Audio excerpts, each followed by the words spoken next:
নমস্কার, আপনারা দেখছেন নিউজ নাও, সঙ্গে রয়েছে আমি শুভেন্দু। 2017 সালে নরেন্দ্র মোদী সরকার প্রথম ইলেকটোরাল বন্ড নিয়ে আসে, যেখানে কোন দলে কত টাকা যাচ্ছে, কোন কোম্পানি কোন দলকে কত টাকা দিচ্ছে কোনোটাই জানা যাবে না।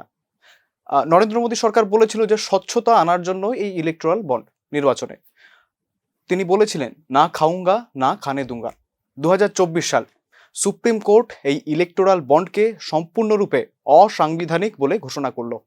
সুপ্রিম কোর্টের বকুনি খেয়ে state bank of India electoral বন্ডের সমস্ত তথ্য পেশ করলো, যেখানে দেখা গেল যে 12,769 কোটি টাকার যে ইলেকটোরাল বন্ড কেনা হয়েছিল তার সিংহভাগ প্রায় 6,000 কোটি টাকায় গিয়েছে বিজেপির ঝুলিতে। তবে বিরোধীরাও কিন্তু কম কিছু নয়, বিরোধীরাও যথেষ্ট ভালো পরিমাণ ভালো অঙ্কের টাকা পেয়েছেন। তবে এই ইলেকটোরাল বন্ড কিভাবে এলো, এর রাজনৈতিক প্রেক্ষাপটে এর গুরুত্ব কতটা, আগামী ভোটে কি প্রভাব ফেলতে পারে, কিংবা আমার আপনার জীবনে কতটা প্রভাব ফেলতে পারে এই ইলেকটোরাল বন্ড, সমস্তটা নিয়ে আমরা বিস্তারিত আলোচনা করব। আজকে স্টুডিওতে আমাদের অতিথি হিসেবে আমরা পেয়েছি শেখর দত্তকে। শেখরবাবু, নিউজ নাওয়ের পর্দায় আপনাকে স্বাগত। আচ্ছা, আমার প্রথম প্রশ্ন, এই যে ইলেকটোরাল বন্ড, সামনেই লোকসভা নির্বাচন, তার মধ্যেই সুপ্রিম কোর্ট ইলেকটোরাল বন্ডকে অসাংবিধানিক বলে ঘোষণা করলো। রাজনীতির ময়দান ইতিমধ্যেই সরগরম, কতটা প্রভাব পড়বে ইলেকটোরাল বন্ডের ভোটে? ইলেকটোরাল বন্ড নিয়ে রাজনৈতিক স্তরে পরস্পর বিরোধী প্রতিক্রিয়া আমরা লক্ষ্য করেছি। প্রথমে এর প্রেক্ষাপটটা সম্পর্কে আমি সংক্ষেপে একটু বলবো। 2017-18 অর্থ বৎসরে ইলেকটোরাল বন্ড সংক্রান্ত একটা আইন কেন্দ্রীয় সংসদে পাশ হয়।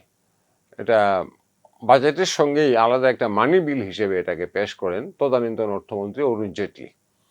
মানি বিল হিসেবে পেশ করার কারণ হলো, সংবিধানের 110 ধারা অনুযায়ী মানি বিল নিয়ে রাজ্যসভায় কোনো ভোটাভুটি হয় না। রাজ্যসভায় এটাকে বাতিল বা গ্রহণ কোনোটাই করতে পারে না, শুধু মতামত দিতে পারে। সেজন্য 110 ধারায় এটাকে মানি বিল হিসেবে পেশ করা হয় এবং এটা পাশ হয়, সংসদে পাশ হয়। তবে প্রধান বিরোধী দল কংগ্রেসও কিন্তু এর বিরোধিতা করেনি।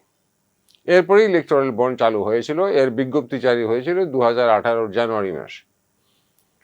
এখন ইলেকটোরাল বন্ড করার পেছনে মূল উদ্দেশ্য কি? উদ্দেশ্য ছিল ইলেকশনের সময়, বিশেষ করে ইলেকশনের সময়, অন্য সময়ও এমনিতে হয়, যে বিভিন্ন ব্যবসায়ী, শিল্পপতি, এমনকি বিভিন্ন সন্দেহজনক কাজে লিপ্ত অনেকে, যেমন চোরা কারবারিরা, ওনারাও রাজনৈতিক দলকে আর্থিক সহায়তা করেন, চাঁদা দিয়ে থাকেন। এটা সবসময়ই চলে আসছে। 1952 প্রথম নির্বাচন থেকে এখন অবধি এটা চালু আছে এবং থাকবেও। তো এর মধ্যে একটা স্বচ্ছতা আনার একটা প্রচেষ্টা ছিল এই ইলেকটোরাল বন্ড। কারণ 1952 সনের প্রথম জিপ কেলেঙ্কারি দিয়ে আমাদের যাত্রা শুরু, স্বাধীন ভারতের নির্বাচনী যাত্রা, এবং এবার 2024 সনে হচ্ছে, এবারও নিশ্চয়ই কালো টাকার ছড়াছড়ি দেখা যাবে। তো ইলেকটোরাল বন্ডের মাধ্যমে একটা স্বচ্ছতা আনার চেষ্টা হয়েছিল। এর প্রক্রিয়াটা ছিল যথেষ্ট, আমি মনে করি, স্বচ্ছ। কারণ যারা ইলেকটোরাল বন্ডের মাধ্যমে রাজনৈতিক দলকে সহায়তা করবেন, তাদেরকে রিজার্ভ ব্যাংক থেকে বন্ড কিনতে হবে টাকা দিয়ে, এবং চেকের মাধ্যমে বন্ড কিনতে হবে। সেই বন্ডটা বিভিন্ন রাজনৈতিক দলের কাছে যাবে, ওনারা সেটা এনক্যাশ করবেন স্টেট ব্যাংক থেকে। তার মানে সবটাই কিন্তু রেকর্ডেড। এর মধ্যে আনরেকর্ডেড বা কোনো নথিপত্র, তথ্য প্রমাণ নেই এমন কোনো টাকা কিন্তু জমা হচ্ছে না। কে কে দিলেন টাকা, কত দিলেন, সবটা রিজার্ভ ব্যাংক এবং স্টেট ব্যাংকের রেকর্ডে ছিল, এবং এই স্বচ্ছতা আনার জন্যই এটার চেষ্টা হয়েছিল। তো এর বিরুদ্ধে জনমত তৈরি করার চেষ্টা হয়, সেটা সফল হয়নি। বিভিন্ন রাজনৈতিক দল আপত্তি জানান এবং সুপ্রিম কোর্টে মামলা দায়ের করেন একটা এনজিওর পক্ষ থেকে। সেই মামলায় সুপ্রিম কোর্ট এটাকে বলে দিলেন অসাংবিধানিক। সিপিআইএম দলেরও কিছু সংগঠন ছিল, এরা বিভিন্ন এনজিওর মাধ্যমে এই সমস্ত পাবলিক ইন্টারেস্ট লিটিগেশন সুপ্রিম কোর্টে করে। তো আমি সুপ্রিম কোর্টের এই রায় সম্পর্কে আমি দ্বিমত পোষণ করি, আমি এর সঙ্গে পুরোপুরি সহমত নই। সুপ্রিম কোর্টের উচিত ছিল এই আইনটাকে সংশোধন করার জন্য বা আরো শক্ত করার জন্য কেন্দ্রীয় সরকারকে নির্দেশ দেওয়া। এটাকে পুরোপুরি বাতিল করার মানে হচ্ছে যে ফ্লাড গেটটা বন্ধ ছিল ব্ল্যাক মানির, সেটা পুরোপুরি ওপেন হয়ে গেল। এমন তো নয় যে এবারে নির্বাচনে কালো টাকার ব্যবহার হবে না, বা ব্যবসায়ী, শিল্পপতি এদের টাকার ব্যবহার হবে না। নিশ্চয়ই হবে, এবং আরো বেশি হবে। এবং যত আনঅ্যাকাউন্টেড মানি আছে, মানে ট্যাক্স দেওয়া হয়নি, ট্যাক্স বহির্ভূত যে কালো টাকা আছে, সেই সবটা টাকাই কিন্তু নির্বাচনে ব্যবহৃত হবে, এটা আটকানোর কোনো ক্ষমতা কারণ নেই। তো সুপ্রিম কোর্ট যদি এই আইনটাকে আরো একটু কঠোর করার জন্য, আরো একটু সংশোধন করার জন্য একটা ডিরেকশন দিতেন, নির্দেশ দিতেন, এবং আইনটা সংশোধন হতো, তাহলে সেটা দেশের পক্ষে ভালো হতো। এই আইনটা বাতিল হওয়ার ফলে আবার কালো টাকার প্রাধান্য বেড়ে যাবে, যে টাকাগুলো আসবে সবটাই কালো টাকা, এর কোনো অ্যাকাউন্টিং নেই, কোনো অডিটিং নেই, কিছুই নেই, এই হবে এর লাভ। সুতরাং এটা আমি খুব একটা গ্রহণযোগ্য বলে মনে করি না। আর নতুন করে এর যে প্রভাব, সেটা পড়ার কোনো সম্ভাবনা নেই, কারণ আগের ইলেকশনগুলিতে যা হয়েছে, মানে 2017-18 পর ইলেকশন হয়েছিল একমাত্র 2019-এ লোকসভা ইলেকশন এবং বিভিন্ন রাজ্যে বিধানসভা নির্বাচন, সেখানে ইলেকট্রাল বন্ডের মাধ্যমে টাকা হয়েছে। অনেক বিরোধী দল বলতে বিজেপি বেশি টাকা পেয়েছে। একটা কথা মনে রাখতে হবে, লোকসভার 543 আসনের মধ্যে 303টা আসন বিজেপির, 17টা রাজ্যে বিজেপি ক্ষমতাসীন, অনেক রাজ্যে নিজে, অনেক রাজ্যে তাদের যে সহযোগী দল তাদের সঙ্গে কোয়ালিশনের মাধ্যমে। সুতরাং যে দল বড়, যে দল বেশি, যে দলের ফেভার করার ক্ষমতা, বিভিন্ন অনুগ্রহ করার ক্ষমতা বেশি, সেই দল বেশি টাকা পাবে, সেটা তো সহজবোধ্য ব্যাপার, এটা ম্যাটার অফ কমন সেন্স। এখন যে দল ক্ষমতায় আছে মাত্র একটি রাজ্যে, সেই যে টাকা পাবে, তার থেকে তো বিজেপি অনেক বেশি পাবে, বা বিজেপির পরিবর্তে যদি কংগ্রেস থাকতো এই এতগুলি রাজ্যে বা এবং কেন্দ্রের ক্ষমতা, তাহলে কংগ্রেসও বেশি পেত। কিন্তু এর শতাংশের হিসেবে যদি আমরা দেখি, তাহলে বিজেপি যত টাকা পেয়েছে প্রায় 60%, তো বাকি 40% তো অন্য দলও পেয়েছে। সুতরাং এটা নিয়ে শাসক দলকে আক্রমণ করার তেমন কিছু আছে বলে আমার মনে হয় না। এই বন্ডের আইনটাকে নতুনভাবে সংশোধন করে আরো কঠোর, আরো স্বচ্ছ করার একটা চেষ্টা হতে পারে। আমার ধারণা আগামী লোকসভা নির্বাচনের পর যে নতুন সরকার গঠিত হবে, যদি বিজেপি অন্তত সরকার গঠন করে, তাহলে এই আইনটাকে নতুনভাবে আনবে আবার সংসদে, হয়তো সেটাকে আর সংশোধিত আকারে আনা হবে যাতে এটা গ্রহণযোগ্য হয়। তবে শেখরবাবু কে কত টাকা পেয়েছে প্রশ্ন কিন্তু সেখানেই শুধু সীমাবদ্ধ নয়, প্রশ্নটা হচ্ছে কে কিভাবে টাকা পেয়েছে। আমরা যদি দেখি একটু, বিভিন্ন রিপোর্ট রয়েছে 21টি কোম্পানি যাদের উপর ইডি সিবিআই রেড চলেছে, তাদের যেমন আমি যদি উদাহরণ হিসেবে তুলে ধরি, future gaming and hotel service private limited, এপ্রিলের 2022-এ রেড হয়েছে। তারা কত বন্ড কিনলেন, কত 100 কোটি টাকার বন্ড কিনলেন 7 তারিখ এপ্রিলে 2022-এই। এরকমভাবে একাধিক আরও রয়েছে, Megha engineering and infrastructure, Vedanta limited রয়েছে। প্রত্যেকের বিরুদ্ধেই কিন্তু সিবিআই ইডি রেড চলছিল, এবং তারা যখনই রেড হয়েছে তার পরপরই গিয়ে ইলেকটোরাল বন্ড কিনেছে। এছাড়াও যদি আমি দেখি যে বিভিন্ন ফার্মাসিউটিক্যালস কোম্পানি আছে যাদের বিরুদ্ধে নিম্নমানের ওষুধ তৈরি করার একটা অভিযোগ ছিল, এবং কারা তুলেছিল? কেন্দ্র সরকার, কেন্দ্র সরকারের যে এজেন্সি, তারাই কিন্তু সেই জাজ বা তল্লাশি করছিল। সেক্ষেত্রে তারা কত প্রায় 1000 কোটি টাকার বন্ড কিনেছে। এই সম্পূর্ণ ঘটনাটা, এটা কি কাকতালীয় সম্পূর্ণ বলতে পারবেন? কাকতালীয় নয়, নিশ্চয়ই এর সঙ্গে একটা সম্পর্ক আছে, পারস্পরিক সম্পর্ক। তাহলে প্রশ্নটা তো সেখানে যে কে কত টাকা পেয়েছে সেটা ইম্পর্টেন্ট নয়, কিন্তু এই টাকাটা কিভাবে পেয়েছে এবং এর ফলে নাগরিক জীবনে, আমার আপনার জীবনে কিভাবে প্রভাব পড়ছে। নাগরিক জীবনে কিছুটা প্রভাব, মানে অন্তত বিশেষ করে ফার্মাসিউটিক্যাল কোম্পানির যে বিষয়গুলো বলা হয়েছে, এরা যদি ইলেকট্রাল বন্ডের মাধ্যমে টাকা দিয়ে আগের মতোই সাবস্ট্যান্ডার্ড ওষুধ বানাতে থাকে, তাহলে নাগরিক জীবনে প্রভাব পড়বে। আমার প্রশ্ন হচ্ছে, দিস ইজ নাথিং নিউ। এরা তো এই সমস্ত কেসে ধরা পড়ে তারপর ইলেকট্রাল বন্ড কিনলো। এমন অনেক টাকা আগে জমা হয়েছে বা এখন হবে, যাদের বিরুদ্ধে কেস চলে, কেসের হয়তো মীমাংসা হয়ে দোষী সাব্যস্ত হয়ে গেছে, এখন এরা টাকা দেবে, বা দোষী সাব্যস্ত হতে চলেছে, এখন এরাও টাকা দেবে, এবং সবটাই দেবে ব্ল্যাক মানি। এরা যে টাকাটা দিয়েছিল সেটা কিন্তু অ্যাকাউন্টেড মানি, এর নাম আমরা জানতে পেরেছি, এরপর কিন্তু আমরা জানতেও পারবো না। এরপরে যে সমস্ত, ধরুন ইন্ডিয়ার যারা টপ স্মাগলার, যারা বিদেশের সঙ্গে যাদের যোগাযোগ আছে, এমনকি যারা সন্ত্রাসবাদী বিভিন্ন গোষ্ঠীর সঙ্গে যোগাযোগ আছে, যারা বাইরে থেকে ফাইন্যান্স পায়, এরাও টাকা দেবে। যেমন রাজীব গান্ধী ফাউন্ডেশনে চীনের সরকার এর তরফে টাকা জমা দেওয়া হয়েছে, এরকম আরো উদাহরণ খুঁজে পাওয়া যাবে বিভিন্ন দলের ক্ষেত্রে হয়তো। তো এই জন্যই আমি বলছিলাম যে এই আইনটাকে সংশোধন করে এমন করা উচিত যাতে যে সমস্ত এন্টিটি, বিশেষ করে যে সমস্ত শিল্প গোষ্ঠী, যে সমস্ত বড় ব্যবসায়ী, বা যে সমস্ত যারা চোরা কারবারের দায়ে অভিযুক্ত, যাদের বিরুদ্ধে পুলিশ কেস চলছে বা ইনকোয়ারি শুরু হয়েছে, এদের টাকা যাতে গ্রহণযোগ্য না হয়, অথবা এদেরকে যেন ডিক্লারেশন দিতে হয়, টাকা যাতে জমা না হয়।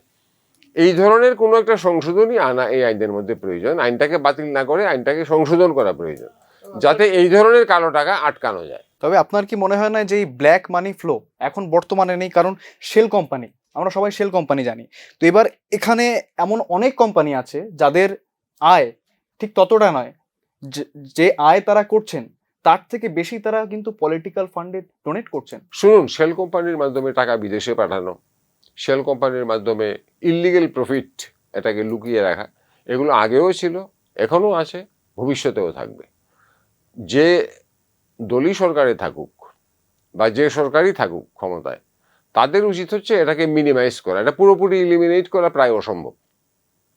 আমাদের দেশের এমন অনেকে আছেন, এমন অনেক আপাত শ্রদ্ধাভাজন ব্যক্তি বা গোষ্ঠী আছেন যাদের টাকা বিদেশের বিভিন্ন ব্যাংকে, যেমন পানামাতে, যেমন সুইজারল্যান্ডের বিভিন্ন ব্যাংকে, যেমন দুবাইয়ে, মধ্যপ্রাচ্যের কোনো কোনো দেশে, এমনকি সিঙ্গাপুর, ইভেন আমাদের বাংলাদেশ, এ সমস্ত জায়গাতেও এদের টাকা আছে। এখন যাদের সঙ্গে আমাদের ভারত সরকারের চুক্তি আছে যে এই টাকা ফেরত দিতে হবে, মানে মনিটারি এক্সট্রাডিশন যেটাকে বলা হয়, এই ধরনের চুক্তি আছে, তাদের কাছ থেকে জানতে পারলে হয়তো চাপ দিয়ে টাকাটা ফেরত আনা সম্ভব, ট্যাক্স আদায় করা সম্ভব। কিন্তু যাদের সঙ্গে চুক্তি নেই সেখানে কি করা হবে? তো এটা পুরোপুরি বন্ধ করা সম্ভব নয়। এটাকে যেটা সম্ভব সেটা হচ্ছে এটাকে মিনিমাইজ করা, একদম নিম্নতম পর্যায়ে নিয়ে আসা, যাতে ভারত সরকারের আর্থিক ক্ষতি না হয়, জনগণের আর্থিক ক্ষতি না হয়। আর ভারত সরকারের যে টাকা সেটা তো জনগণের টাকা, জনগণের দেওয়া যে রাজস্ব, যে কর, সেই করের টাকা। এটার যাতে অপচয় না হয়, এর যাতে অপব্যবহার না হয়, এই বিষয়ে লক্ষ্য রাখার জন্য এই ধরনের একটা আইন থাকা দরকার। হয়তো ইলেকটোরাল বন্ড আইন নাম পাল্টে অন্য আইন করা যেতে পারে, এটাকে ফুল প্রুফ করার চেষ্টা করা যেতে পারে। অথবা ইউরোপের বিভিন্ন দেশে, যেমন জার্মানিতে, ওখানে তো ওপেনলি এখানে সরকার থেকেই ইলেকশনটাকে ফাইন্যান্স করা হয়। বিভিন্ন দলকে তারা যে ভোট পায়, যে শতাংশের ভোট পেয়েছে, তার উপর নির্ভর করে তাকে ফান্ড দেওয়া হয়। তো এরকম আরও দু একটা দেশ আছে, আমেরিকা বা ইংল্যান্ডে, সেখানে যারা বিভিন্ন রাজনৈতিক দলের নেতা আছেন, আমেরিকাতে ডেমোক্রেটিক পার্টি বা রিপাবলিকান পার্টি, ইংল্যান্ডে আছেন কনজারভেটিভ পার্টি বা লেবার পার্টি, তাদের নেতারা পার্টিতে আয়োজন করেন, সেখানে শিল্পপতিরা আমন্ত্রিত হন এবং ওনারা সেখানে কথা বলে সেখানে চেকের মাধ্যমে টাকা দিয়ে যান। সেটা একটা পদ্ধতি। এটা আমাদের দেশে চালু করা সম্ভব কিনা, এর বাস্তবতা পরীক্ষা নিরীক্ষা করা দরকার। সেই জন্য একটা কমিটি গঠন করা দরকার এবং এরপর একটা সুনির্দিষ্ট আইন প্রণয়ন করা যেতে পারে। তো এটা সবসময়ই ছিল। এখন ইলেকট্রাল বন্ডের মাধ্যমে কিছুটা অন্তত মিনিমাইজ করতে পেরেছে। আমরা তো অন্তত জানতে পারলাম এই তথ্যগুলো, যে কারা কিভাবে টাকা দিয়েছে। যদি ইলেকট্রাল বন্ড না থাকতো তাহলে এরা হয়তো টাকা দিয়ে তাদের সমস্ত দায়িত্ব থেকে তারা খালাস পেয়ে যেত, মুক্তি পেয়ে যেত, কেউ জানতেও পারত না। এখন তো সুপ্রিম কোর্টের নির্দেশে নামটা দিতে হলো। তো সুপ্রিম কোর্টের উচিত ছিল আইনটাকে বাতিল না করে এটাকে সংশোধন করা বা নতুন আইন প্রণয়ন করার নির্দেশ দেওয়া। আপাতত বাতিল করে নতুন আইন প্রণয়ন করার নির্দেশ দেওয়া, কিন্তু সেটা সুপ্রিম কোর্ট করেননি। আমার ধারণা নতুন সরকারের উচিত হবে এই ধরনের আইনকে পাশ করা সংসদে, বা বর্তমান আইনকে আরো কঠোর করা এবং ত্রুটিমুক্ত করা, এটা উচিত। আপনি তো আমেরিকা, জার্মানির কথা বললেন যে কি কি হতে পারে, আমাদের ভারতেও কি কি হতে পারে, কিন্তু আমরা একটু চোখ রাখবো কি কি হয়েছে সেই দিকে। আমাদের প্রশ্ন কিন্তু এখানে যে কম হবে কি বেশি হবে, শেল কোম্পানি বাড়বে কি কম থাকবে, বা কোন পার্টি কত টাকা পাবে, সেটার ঊর্ধ্বে গিয়ে নাগরিক সমাজ কিভাবে বেনিফিটেড হচ্ছে। আমরা যদি দেখি 17টা কোম্পানি রয়েছে যারা সরকারকে 1 টাকাও ট্যাক্স দেয়নি, অথচ বিজেপিকে স্পেসিফিক্যালি বিজেপিকে 600 কোটি টাকা তারা কিন্তু চাঁদা দিয়েছেন। সেক্ষেত্রে এই যে বিপুল পরিমাণ টাকা সরকারকে ট্যাক্স ফাঁকি দেওয়া, এর ফলে নাগরিক জীবনে, আমার আপনার জীবনে তো প্রচুর প্রভাব পড়বে। না, এই যে কোম্পানিগুলো, এরা বিজেপিকে চাঁদা দিয়েছে 600 টাকা, হয়তো তাদের বিভিন্ন ত্রুটি বিচ্যুতি ঢাকার জন্য সেটা দিয়েছে, কিন্তু এরা ইনকাম ট্যাক্স আসলে দিয়েছে কিনা এটা কিন্তু আমরা এখানে বসে বলতে পারবো না। কারণ কোম্পানি যেহেতু চালায়, ইনকাম ট্যাক্স 1 টাকাও দেয়নি, এটা হতে পারে না। না, 1 টাকাও না দেওয়া এবং ট্যাক্স ফাঁকি দেওয়া দুটো আলাদা। ট্যাক্স ফাঁকি যেখানে 5,000 টাকা দেওয়ার কথা সেখানে হয়তো 2,000 টাকা দিয়েছে। এরকম সেই প্রভাবটা তো নাগরিক জীবনে পড়বে। এটা ব্যক্তির ক্ষেত্রেও হয়, এবং এটা গোষ্ঠীর ক্ষেত্রে বা বিভিন্ন ব্যবসায়ী গোষ্ঠীর ক্ষেত্রে, কোম্পানির ক্ষেত্রে, কর্পোরেশনের ক্ষেত্রেও হয়। তো সেটা হতে পারে, কিন্তু ইনকাম ট্যাক্স নিশ্চয়ই দিয়েছে, হয়তো কম দিয়েছে, এবং তার থেকে বাঁচার জন্য হয়তো শাসক দলকে দিয়েছে না। শুনুন, আদর্শ একটা বিষয়কে দুভাবে দেখতে হবে। একটা হচ্ছে আদর্শ, আর আরেকটা হচ্ছে বাস্তবতা। আদর্শগতভাবে তো কারোর 1 পয়সাও ট্যাক্স ফাঁকি দেওয়া উচিত না, কিন্তু ফাঁকি দিচ্ছে। আগরতলা শহরে আমাদের জিএসটিতে পড়বে অবশ্যই তার ইনকাম লেভেল থেকে। আমি এমন ব্যক্তিগতভাবে অনেকে জানি, কিন্তু জিএসটির লেভেলের নিচে যে টাকা বাৎসরিক টার্নওভার হলে পরে জিএসটি আওতায় যায়, সেটাকে কম দেখাচ্ছে বা আদৌ দেখাচ্ছে না, এমন অনেকে আছে। বা ইনকাম ট্যাক্স দিতে হয় যে লেভেল পর্যন্ত ইনকামটা পৌঁছলে, তাকে কমিয়ে রেখে বিভিন্নভাবে বিভিন্ন পদ্ধতি অনুসরণ করে এভাবে দিচ্ছে। এটা আদর্শগতভাবে দেওয়া উচিত, কিন্তু বাস্তবে এটা সম্ভব না। সরকারের উচিত সঠিক আইন প্রণয়ন করা, যাতে এই ফাঁকি দেওয়ার সুযোগটা একদমই ন্যূনতম হয়ে যায়। ফাঁকি দেওয়ার সুযোগ একদম থাকবে না, এই ধরনের আইন প্রণয়ন করা কোনোদিনই সম্ভব না। এটা কোনো দেশেই হয় না। না, ইলেকট্রাল বন্ড সরকারের ভুল হয়নি। ইলেকট্রাল বন্ড আমি মনে করি ঠিকই করেছিল, এর উদ্দেশ্য ভালো ছিল। কিন্তু ভালো ছিল তারপরে যেটা বন্ডের আগে তো পুরোটা ব্ল্যাক মানি আসতো, এখন আবার পুরোটা ব্ল্যাক মানি আসবে। এই ইলেকশনে কি ব্ল্যাক মানি আসবে না? যে টাকা আসবে সবটা ব্ল্যাক মানি, এবং দেখা যাবে গিয়ে হাজার হাজার কোটি টাকা খরচ হচ্ছে। সেটা যেমন ভুল, তেমন তো এটাও ভুল যে আমি এজেন্সির ভয় দেখিয়ে নাগরিক জীবনকে বিপজ্জনক ভয় দেখিয়ে নয়, যারা করেছে তারা বিপদে পড়তে পারে, তারা টাকা দিয়েছে, সেটা নিশ্চয়ই ভুল, কিন্তু এরা আগের চেয়ে বেটার। পুরোপুরি ব্ল্যাক ফাইন্যান্স থেকে ইট ইজ সার্টেনলি বেটার। আমরা এখন অন্তত নামটা জানতে পেরেছি, কিন্তু এই 2024-এর লোকসভা ইলেকশনের পরে আমরা কিন্তু নামও জানতে পারবো না কে কত টাকা দিয়েছে। কোনো সুযোগই নেই, কারণ পুরোটাই তো ব্ল্যাক মানি আসছে, এবং এর কোনো রেকর্ডও থাকবে না।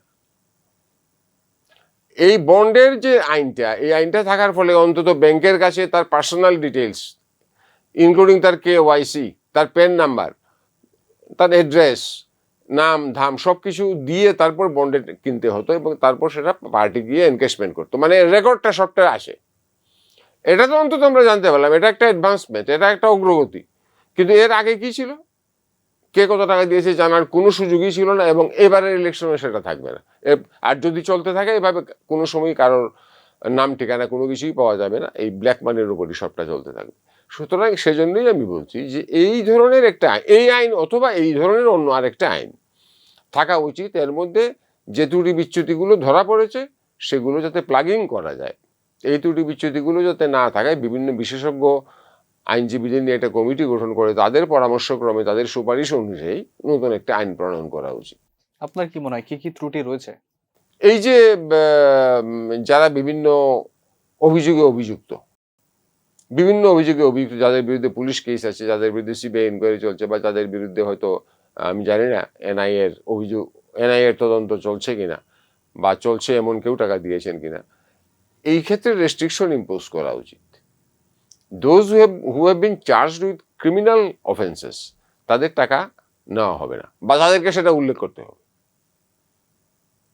তো এই ধরনের, এটা আমি তো আইনজ্ঞ নই, এটা আমি একজন সাধারণ নাগরিক হিসেবে আমার কমন সেন্স থেকে আমি যেটা বুঝতে পারছি, আমি সেটার কথা বললাম। এটা অ্যাকচুয়ালি খুব বড় আইনজ্ঞদের নিয়ে একটা কমিটি গঠন করে এদের সুপারিশ ক্রমে নতুন আইন প্রণয়ন করা উচিত। অর্থাৎ এখানে সরকার যে কথা ভেবে নির্বাচনী বন্ড এনেছিল বা ইলেকটোরাল সেটা পুরোপুরি সফল হয়নি, পুরোপুরি সফল হয়নি। আচ্ছা, বিরোধীরা ইস্যুটায় কতটা সুবিধা পাবে কি মনে হয়? যথেষ্ট সুবিধা পাবে। বিরোধীরা তো ভালো টাকাই পেয়েছে ইলেকট্রাল বন্ডে, ওরা ওদের শক্তি না, অনুযায়ী।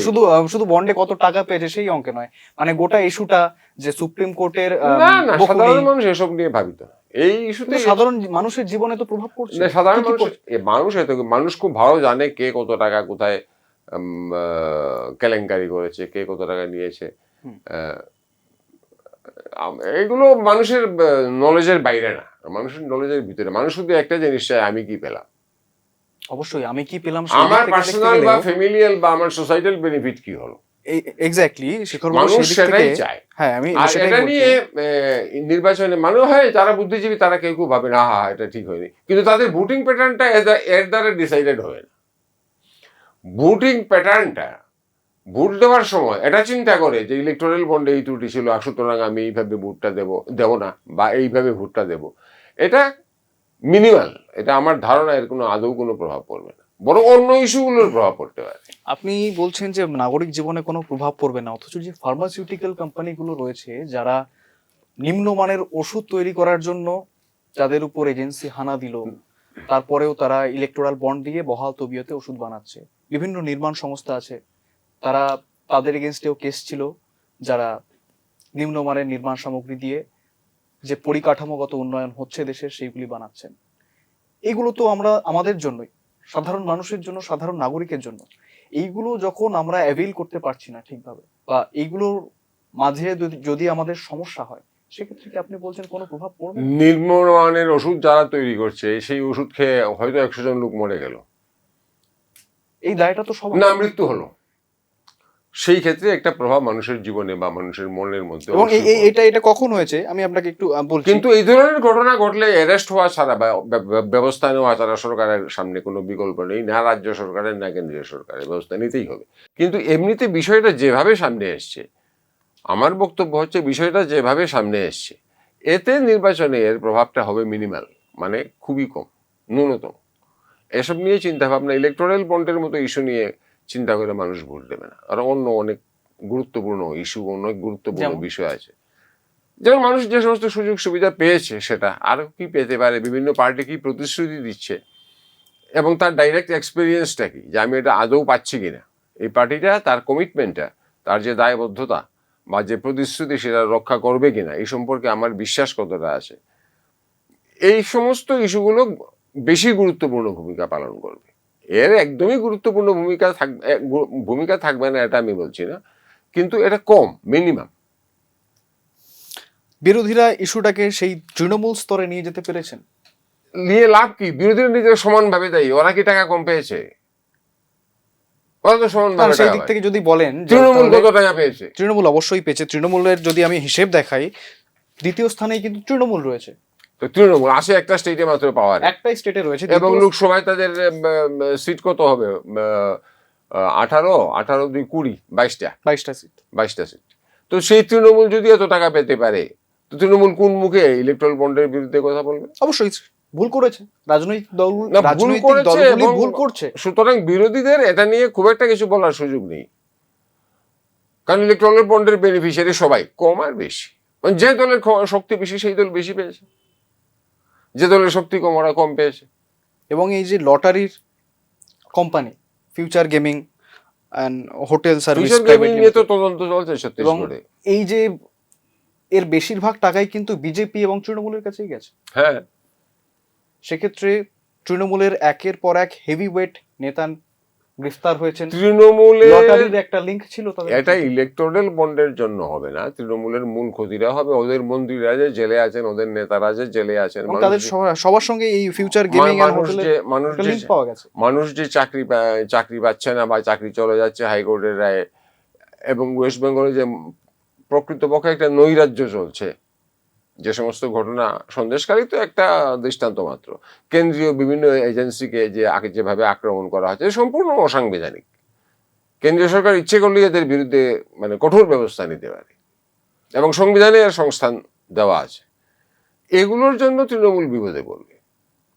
ইলেকট্রাল বন্ড ইস্যুটা সাধারণ মানুষের কাছে এখনো ভ্যাগ, এখনো এটা স্পষ্টভাবে তৃণমূল স্তরে পৌঁছয়নি। ইলেকট্রাল বন্ডের থেকে অনেক বেশি গুরুত্বপূর্ণ, অনেক বেশি প্রত্যক্ষ অভিজ্ঞতা যেটা মানুষের, সেটা হচ্ছে আমি চাকরি দিয়েছিলাম, আমার চাকরি পাওয়া উচিত ছিল, আমি পাইনি। আমি ওয়েস্ট বেঙ্গলের কথা বলছি, আমি চাকরি পাইনি, অথচ আমার চাকরি পাওয়ার কথা, চাকরি পেয়ে গেছে ঘুষ দিয়ে, যারা অযোগ্য কিছু লোক তারা পেয়ে গেছে। তো এত প্রভাবটা অনেক বেশি প্রত্যক্ষভাবে মানুষের মনে বা মানুষের জীবনে পড়বে, এটার প্রভাবটা বেশি পড়বে। এরা তখন আর ইলেকটোরাল বন্ড ফিউচার গেমিং টেমিং নিয়ে ভাববে না, মানুষ ভাববে ওইটা বেশি। মানুষ ভাববে ওয়েস্ট বেঙ্গলের ল অ্যান্ড অর্ডার সিচুয়েশন, আইন শৃঙ্খলা পরিস্থিতি, ওয়েস্ট বেঙ্গলের যে ডেমোগ্রাফি চেঞ্জ হয়ে যাচ্ছে, বাংলাদেশ থেকে রোহিঙ্গিয়া অনুপ্রবেশকারী সব এসে ওয়েস্ট বেঙ্গলের জনসংখ্যার চরিত্রটাকে পাল্টে দিচ্ছে, এবং এই ধরনের অপরাধমূলক কাজ হচ্ছে। এদের বিরুদ্ধে কোনো তদন্ত করতে হচ্ছে সব হাইকোর্টের নির্দেশে। এই যে এনআইএ এর উপর আক্রমণ হলো মেদিনীপুরে, এটা তো হাইকোর্টের নির্দেশে তদন্ত হচ্ছিল, এনআইএ তো নিজে থেকে যায়নি, হাইকোর্টের নির্দেশে গেছে। এবং শুধু যে তদন্তটাকে বাতিল করার চেষ্টা হয়েছে তা নয়, বাতিল তো করতে পারেনি বা পারবে না, কিন্তু এদের উপর যে আক্রমণ করা হলো সেখানকার তৃণমূলের বা মানে যে শাসক দল, ওদের নির্দেশে, ওদের প্রযোজনায়, ওদের সাংগঠনিক শক্তির ভিত্তিতে সেই আক্রমণ সংগঠিত হয়েছে। এগুলো তো মানুষের ডাইরেক্ট এক্সপিরিয়েন্স। এটার প্রভাবটা বেশি পড়বে। আমি যেটা বলতে চাইছি, মানুষের জীবনের যে প্রত্যক্ষ অভিজ্ঞতাটা, এর প্রভাবটা ভোটের ক্ষেত্রে অনেক বেশি প্রভাব ফেলে। সাধারণ মানুষকে কি ইলেকটোরাল বন্ড নিয়ে ভাবা উচিত নয়? তাহলে সাধারণ মানুষের ভাবা উচিত নয়? আমি তো একটা কথাই বললাম, আদর্শগতভাবে অনেক কিছু আমরা মনে করি উচিত, কিন্তু সেটা হয় না। বাস্তবে গিয়ে দেখা যায় যে মানুষ তার প্রত্যক্ষ অভিজ্ঞতার ভিত্তিতে কাজ দেয়। কোথায় কি ইলেকট্রাল বন্ড? হ্যাঁ, আমি তো ফ্রি রেশন পাচ্ছি, আজ এতদিন যাবো, আরো এতদিন পাবো, সুতরাং আমি এই পার্টিকেই ভোট দেবো। ইলেকট্রাল বন্ড, হ্যাঁ হয়েছে, হতে পারে।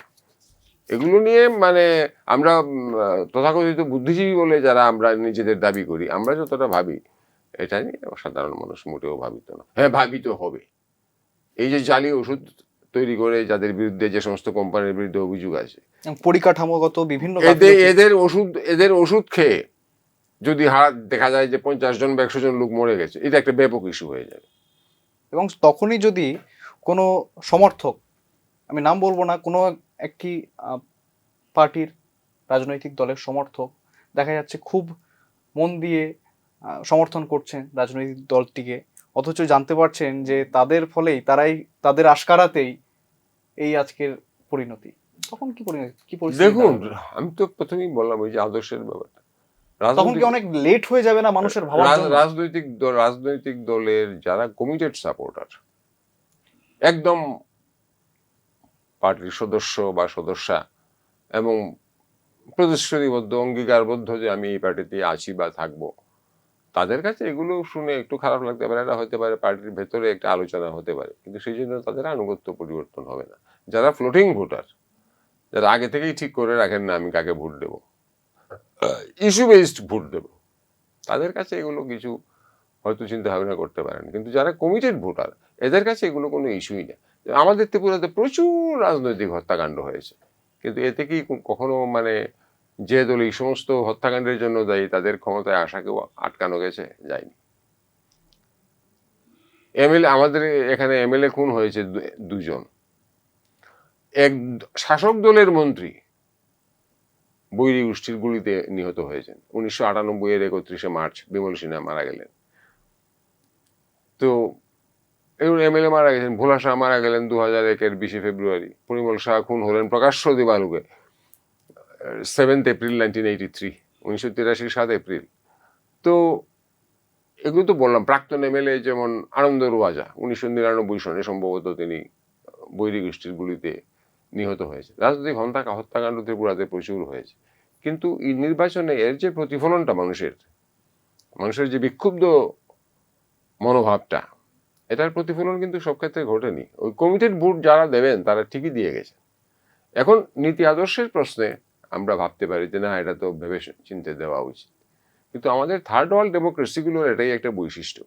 আমাদের এখানে ইস্যু বেসড চিন্তাটা লোকের কম। আমাদের এখানে হচ্ছে রাজনৈতিক আনুগত্য, কারণ আমাদের জীবন জীবিকার যে প্রশ্নটা, তার সঙ্গে রাজনৈতিক আনুগত্যের সংযোগটা এত বেশি, জীবন জীবিকার প্রশ্নের সঙ্গে রাজনৈতিক আনুগত্যের সম্পর্কটা এত ঘনিষ্ঠ যে সহজে কেউ রাজনৈতিক আনুগত্য থেকে সরে আসেন না। হ্যাঁ, আসতে পারেন। যেমন 2018-তে এখানে বামফ্রন্ট পরাজিত হয়েছেন দীর্ঘ 25 বছর ক্ষমতায় থাকার পর, টানা 25 বছর, 5 বার। এর আগেও ছিলেন আরো 10 বছর। তো একটা সময় আসে যখন একটা পরিবর্তনের হাওয়া বইতে থাকে বিভিন্ন কারণে। এন্টি ইনকামবেন্সি তো কিছু অটোমেটিক্যালি তৈরি হয় যে কোনো দলের বিরুদ্ধে, শাসক দলের বিরুদ্ধে। যে কোনো শাসক দলের বিরুদ্ধে এন্টি ইনকামবেন্সি এটা কিছুটা অটোমেটিক তৈরি হয়, কিছুটা বিরোধীদের সেটাকে বাড়িয়ে দিতে হয়। তখন গিয়ে দেখা যায় যে একটা সময় নিয়ে পরিবর্তনের একটা হাওয়া বইতে থাকে। তো আদারওয়াইজ ভোটিং প্যাটার্নটা নির্ভর করে মানুষের প্রত্যক্ষ অভিজ্ঞতার উপর, তার লাভালাভের প্রশ্নের উপর। ইলেকটোরাল বন্ড, হ্যাঁ শুনেছি তো, এটা কি হয়েছে, হয়তো পাবি, ওরা ক্ষমতায় আছে, তো পাই। আর এখন ইলেকটোরাল বন্ড না থাকার ফলে তো ফ্লাড গেটটা ওপেন হয়ে গেল। এখন তো পুরোটাই ব্ল্যাক মানি আসবে, কেউ নামও জানতে পারবে না। এই ইলেকটোরাল বন্ড থাকার ফলে আমরা অন্তত নামগুলো জানতে পেরেছি। না, সেটা আবার একটু কারেক্ট করবো আপনাকে। সুপ্রিম কোর্টের বকুনি খাওয়ার পর, সুপ্রিম কোর্টের নির্দেশের পর, এই জন্যই বলছি সুপ্রিম কোর্টের উচিত ছিল নির্দেশ দেওয়া যে এই আইনটাকে সংশোধন করার জন্য বা এই আইনটাকে বাতিল করে নতুন আইন তৈরি করার জন্য। সেটা কিন্তু সুপ্রিম কোর্ট বলেনি, এটা বলা উচিত ছিল। সুতরাং সুপ্রিম কোর্টের এই জাজমেন্টটা, এটা আমার মতে ফ্লড জাজমেন্ট, এটা সঠিক জাজমেন্ট হয়নি। এর আচ্ছা। বিকল্প কোনো রাস্তার কোনো নির্দেশ সুপ্রিম কোর্টের জাজমেন্টে নেই। বেটার কি হতে পারে? সুপ্রিম কোর্ট নিজেই তো দরজাটা উন্মুক্ত করে দিলেন যে আসো সব যারা ব্ল্যাক মার্কেটিয়ার, যাদের ব্ল্যাক মানি আছে, তোমরা সবাই আসো, আসে বিভিন্ন রাজনৈতিক দলকে টাকা দাও। এই রেকর্ডও তো আমরা পাবো না। 2024-এর পর কি পাওয়া যাবে কে কোন পার্টিকে কত টাকা দিয়েছে? কিচ্ছু পাওয়া যাবে না। শেখরবাবু, প্রাইভেট এন্টিটিস যারা রয়েছে, প্রাইভেট কোম্পানিগুলি, তাদের আয়ের 7.5% তারা সিএসআর বা কর্পোরেট সোশ্যাল রেসপন্সিবিলিটি সেই অর্থে ব্যবহার করতে পারেন। তো এবং এই দুইয়ের মেলবন্ধন, এই সিএসআর এবং সরকারি উদ্যোগ, এই দুইয়ের মেলবন্ধনে একসময় ডেভেলপমেন্ট হতো। এখন কোম্পানিগুলো তার পুরোটাই পার্টি ফান্ডে দিচ্ছে, ডেভেলপমেন্ট আটকে থাকছে, ডেভেলপমেন্টের জন্য কোনো টাকা নেই। কি বলবেন? এটাও তো এক ধরনের সিএসআর, পার্টিকে দিলাম, পার্টি খরচা করলো জনগণের জন্য। পার্টি কি জনগণের জন্য আদতেই খরচা করে? এটা আমি বাই ওয়ে অফ জোক বললাম কথাটা। খরচা করে, ওরা যে কর্পোরেট সোশ্যাল রেসপন্সিবিলিটির জন্য খরচা করে না এমন না, করে, কিন্তু পার্টিতে টাকা চাঁদা দেওয়াটা ওদের বাজেটে ধরা থাকে। বিভিন্ন রুলিং পার্টি, যে দেশে পার্টি সিস্টেম আছে সেখানে এদের বাজেটে ধরা থাকে। তার থেকে বেশি তো অনেকে সিএসআর এর মধ্যে তো নিশ্চয়ই খরচা করে, যেমন টাটারা।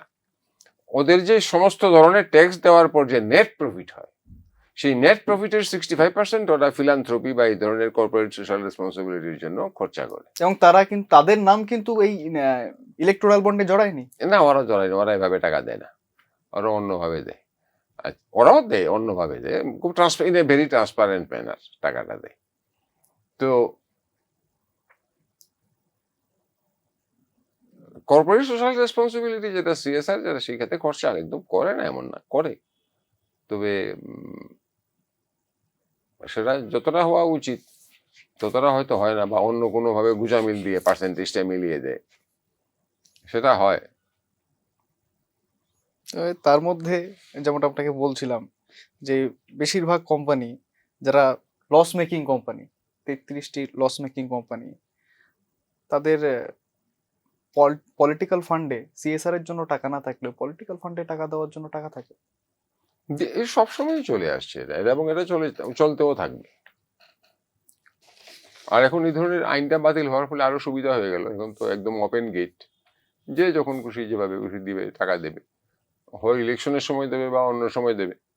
ইলেকশনের 6 মাস আগে দিলে তো আর এটাকে ইলেকশন ফান্ডিং বলা যাবে না, আগে দিয়ে দেবে, দিয়ে বিভিন্ন সুযোগ সুবিধা নেবে। এই ধরনের আমাদের অর্থনৈতিক ব্যবস্থায় বা পৃথিবীর অধিকাংশ দেশে এখন প্রায় অর্থনৈতিক ব্যবস্থায় এই বিষয়ই চলে আসছে এবং এটাই চলতে থাকবে। তো এটাকে একটা রেস্ট্রিকশনের মধ্যে আনা উচিত, যাতে জনস্বার্থ বিঘ্নিত না হয়। এটাকে পুরোপুরি বন্ধ করা কখনো সম্ভব নয়। আচ্ছা, আপনার মতে ইলেকটোরাল বন্ডের ভালো দিক কি কি এবং খারাপ দিক কি কি? ভালো দিক হচ্ছে এর মধ্যে কিছুটা ট্রান্সপারেন্সি ছিল। আমরা অন্তত জানতে পারতাম কারা দিচ্ছে টাকাটা, এবং কত টাকা দিচ্ছে, কিভাবে দিচ্ছে, তার পরিচয় কি, এই সমস্ত কিছু তথ্য সামনে আসতো। এইটার ছিল পজিটিভ সাইড। কিন্তু এখন তো আর এটা জানার কোনো সুযোগ নেই। এটা ছিল আমি ইলেকট্রাল আপনাকে একটু বন্ডের correct সবচেয়ে বড় করবো। Plus point. কে দিচ্ছে, কিভাবে দিচ্ছে, এটা কিন্তু জানা যেত না। এটা শুধুমাত্র সরকার পক্ষই জানতে পারতেন। ইলেকটোরাল বন্ড যেভাবে কেনা হতো, যে প্রক্রিয়ায় কেনা হতো, তাতে করে একটি বন্ডের থেকে অন্য একটি বন্ড ডিফারেন্সিয়েট করা একজন সাধারণ মানুষের পক্ষে সম্ভব নয়, এবং এর কোনো রেকর্ড ছিল না, আরে শুধুমাত্র ব্যাংকের এটা কাছে এবং তো সরকারের কাছে ছিল। কিন্তু এরা তো পাবলিক নলেজে আসার দরকার নেই, বা কেন আসবে? কেউ ডিমান্ড না করলে, একজন ডিমান্ড করেছে, কেস করেছে, তো চলে এসছে সবটা।